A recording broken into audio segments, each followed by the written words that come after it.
Are there any tools as a teacher that you use for yourself, for example, like right before you go into the classroom or to prepare yourself for the day? Are there any, grounding or centering things that you do as a teacher? Well, I meditate every day, every morning, Yeah. and I pray for my kids. I try to hold them in my consciousness and feel what they might be needing or inwardly asking for, or what I can, or just what do they like? It's kind of like getting ready for your child's birthday. You think, what am I going to do for the birthday party this year? So what do I need to do today? We've done this and this the last 2 days. Let's switch it up. Let's do, what will they love? So a lot of it is that, just one's own spiritual practices and trying to get in tune with them before they arrive. And, I try to get to school early and have everything set up. The papers that I'm going to use, the materials I'm going to use, everything at my fingertips. So when they come, I can give them 100% of my attention. I'm not, just a minute, you guys, let me go get this. I'm ready. So stage is set. So that helps too. That's a good tool. Although I have to say, because other people may listen to this, I'm not quick on my feet. So that really helps me. But I have taught with teachers who were so intuitive and so really quick on their feet. They didn't plan to the level I planned. They didn't get prepared. For them, that would be like a restriction. They just could really flow. And for them, their way was different, and it absolutely worked for them. Because it's like it kept them open to be like that. It didn't box them in. So everybody's different. And what's really helpful for one, just like the same child, different children, different teachers, what works for one may not be the best way for somebody else. So maybe the important thing that you touched upon in that is just preparing yourself for the day, or being prepared to do what needs to be done, whether it's different for each teacher. Yeah. Just being inwardly prepared and open and ready for what needs to happen that day, basically. Right.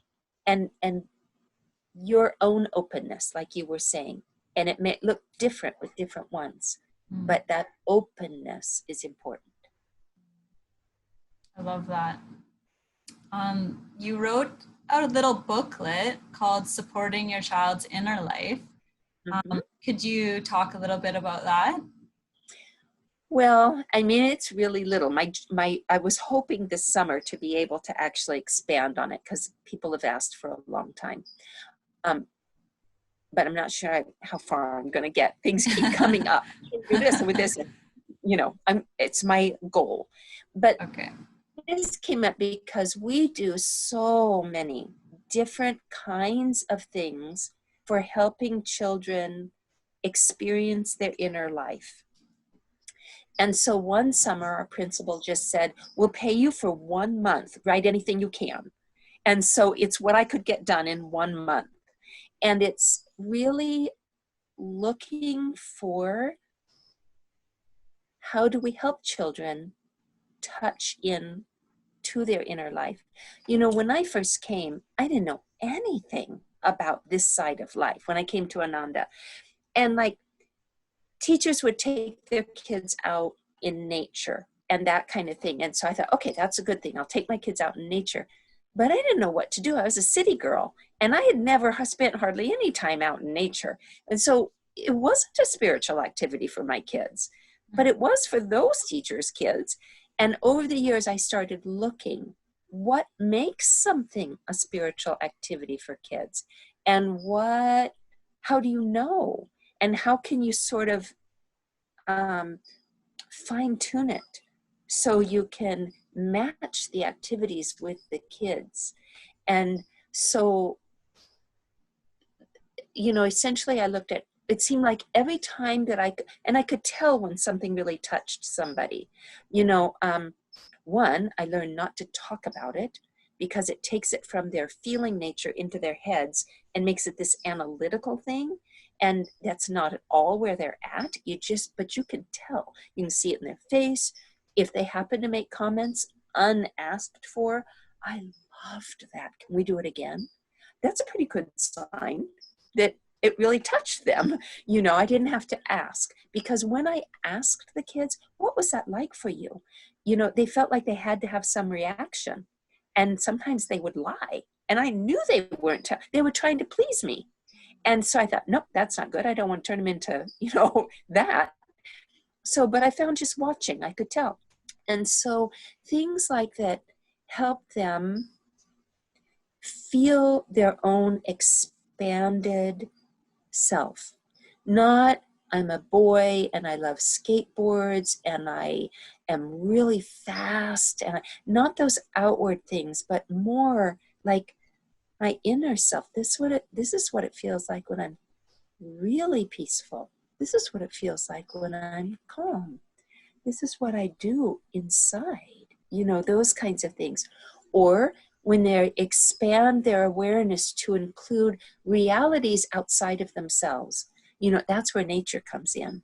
Like people like Joseph Cornell, Bharat, with sharing nature with children, he really helps children and people, and his books really feel at one with nature and animals and all of that. And so that's where nature can come in. Or the other side of that would be like other people, really connecting with other people, with pets, for those children who believe in angels, with the angelic world, something outside of themselves that they are deeply attuning to. And then the other is a sense of a higher power. And so I have in the book a lot of different activities that I've done with kids or friends have done with kids that give them the opportunity to have those experiences, because it comes from experiencing it, not talking about it, not just thinking about it in your head, but you give them the experience of that feeling and that expansiveness, and it's theirs. And so the booklet is filled with those sorts of things. So for yourself personally, would teaching children about a higher power be more allowing them to experience it rather than actually talking to them about it, or would it include both? Both. And, it's kind of a natural thing for kids, because they sort of feel, a lot of them, that their parents are almost a godlike figure. Like, I remember thinking that my parents being shocked that when I was outside and I spoke to them, they didn't hear me. I just assumed they would hear me wherever I was, anytime, because they always had when I was little at home. They always heard me, or they seemed to know what I needed, and those sort of things. So there's a natural openness to a power that watches over them, a power that can protect them, a power that is with them. There's just sort of this, it goes away if it's not fed, or if they don't have experiences of it. But with little kids, there's a natural opening to it. And so I do things with visualizations and stuff like that, and songs and everything, some stories that help just keep that openness to that in their lives. Okay. Do you feel like there's a particular age where, because I also believe that, yeah, of course, young children, they're already so deeply connected in, and I don't know what your thoughts are around, like, what's the right age for maybe teaching kids to meditate or teaching kids to consciously sit and try to tune in with that power. Do you have any thoughts about that? Because I know meditation in the school system is starting to become a more accepted and mainstream thing. So what's your thoughts around that? Formal sitting is hard Mm. because little ones being so still, it's not so much their nature for most of them. I Yeah. know like mindfulness is what they do a lot of teaching in schools of mindfulness, watching the breath and things like that. What I do, I call them pre-meditation, like pre-reading skills. This is pre-meditation skills. So I thought, what does one need in order to be able to meditate? One needs to be able to control one's body. One needs to be able to concentrate. One needs to be able to tune in to things that are more subtle than the television, or loud things happening around you, but they're little. And so often they also need to move, and it needs to be fun. And some kids like challenge, and some kids, like music. And so I have jillions of different things that I do every day.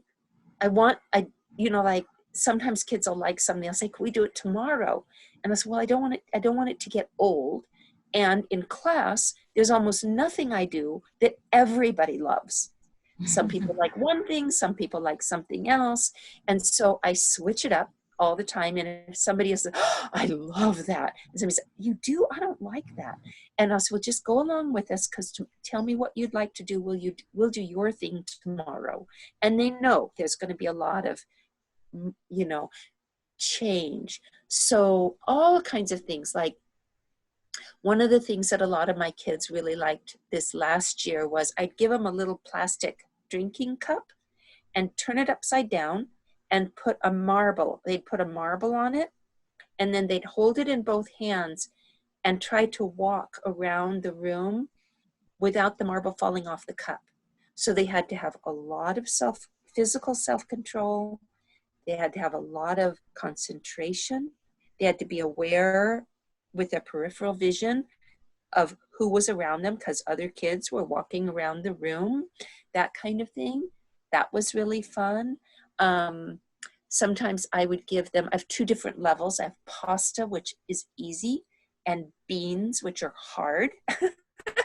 And so I would put a little napkin down on the floor for each one and give them a pile of pasta or a pile of beans, about 4 different kinds. And then they'd put a blindfold on, and they'd have to feel the pasta and decide, okay, the bow pasta is going to go in this corner, and the penne pasta is going to go here, and the different kinds. And then just through their concentration and feeling with their hands, they would sort the pasta into the appropriate piles. Beans are harder because they're smaller, so there'd be lima beans and pinto beans and garbanzo beans, and they would have to sort those. So in that, once again, it's concentration. It's all in silence. They're having to really tune in and feel with their fingers to something kind of subtle. We do all kinds of different breathing things. Sometimes they'll lay down on the floor, and I'll put little, I call them jewels. They're little glass beads with a flat bottom, or sometimes a rock on their different parts of their body. And then the idea is, and I'll play pretty music, can they lay there and keep the stones or keep the jewels on them? They have to learn bodily self-control. And the music is pretty. Sometimes we'll do silent drawing, and I'll just have pretty music, and they sit away from each other, so they're like in their own little bubble, not worrying what anybody's going to think about what they're drawing. Doesn't have to be a thing. It's just a creative expression that's coming through them. All kinds of different things. But and sometimes, just in the words of one of our preschool teachers, we do quiet bodies, which is just really quiet sitting. I don't do that too often. I switch it up, because for some kids that's really hard. For others, it's really easy. Just lots of different things that give concentration, physical self-control, quiet. They're all quiet things. I just call them quiet activities. We're going to have quiet time now. And it's trying to just meet them where they're at with all kinds of silent walks. We'll do silent walks outside. Lots of things in silence, you know, which for some kids is a big deal, you know, to learn, you know, you have a thought come in and you're actually going to just be quiet. You're going to think your thought, but you're not going to express it. We're going to be quiet, you know, so. I love that. All those activities you mentioned sound so fun too. Like there's an element of really engaging the kids. It's not like telling them to just sit and be quiet and meditate. It's like you're just subtly engaging their senses and bringing them more inward without them really like, you know, knowing it in a way. Like it's just very natural. Yeah. Yeah. Beautiful. And if somebody tells me that they really like something, you know, then we'll do it again. You know, we won't do it the next day, but I'll keep that in my mind and make sure in fact, one little girl one time, she just loved this one thing we did. They would lay down, you know, in deep relaxation. And I had this song that I would sing to them about Divine Mother. And she didn't come from any spiritual teachings at all, but she loved that. There was somehow, it touched her heart. And she asked for it a lot, more than I could do it, because not everybody liked it. And one time we were going to do it, and she was absent that day. And they said, Lily's not here. You can't do it when Lily's not here. And I said, okay. You know? So, you know, it's different for everybody. And what one child likes one day, they might not like the next day. It kind of depends on their energy level at that day. So it's a bit of a guessing game. Well, there's two things I wanted to ask you about. While you were talking about all those activities, I wanted to hear a bit more about your thoughts about working with art with children and how that helps them connect, or how to connect with children using art. And then I know you, well, maybe we could start with that. So it's not a super skill that I have. I love art. I love to do it with kids, but like Dana Anderson, who has a creative art expression in Italy and all that, she did a talk for the EFL conference. And, you know, there are a lot of people who have more depth of knowledge in that area than I do. I try to give them a balance between myself guiding them in things and craft-like activities and just free expression, because I know they're all important. But some kids want a goal, and so they really like when I'm teaching them something. You know, some kids love crafts, and then there's some kids who just, for them, let it rip. You just give me a pile of stuff and let me see what I can make. I had a little boy a couple years ago who was so creative. He saw things. And how did you see that in that? One time I remember, we have here these little plastic boxes that little pieces of seaweed come in that the kids have for snacks. Mm-hmm. And he took that plastic box and he turned it into a dog. How did you see a dog in that? And it was so cute. So for me, because I don't have a lot of skill in that area, I just try to give them a balance between those kinds of things, sort of to feed the different ways that kids are. I wish I knew more. Is art a big factor in things that you like to do with the children? And does it play a big piece? Well, I did a lot of drawing in a lot of our activities. Mm-hmm. You know, in handwriting, there's almost always drawing. Certainly with the letters, they do the drawings about the letters. In math, I add drawing to things. In science, I usually try to add an artistic expression of it. It's such an opening for a lot of kids.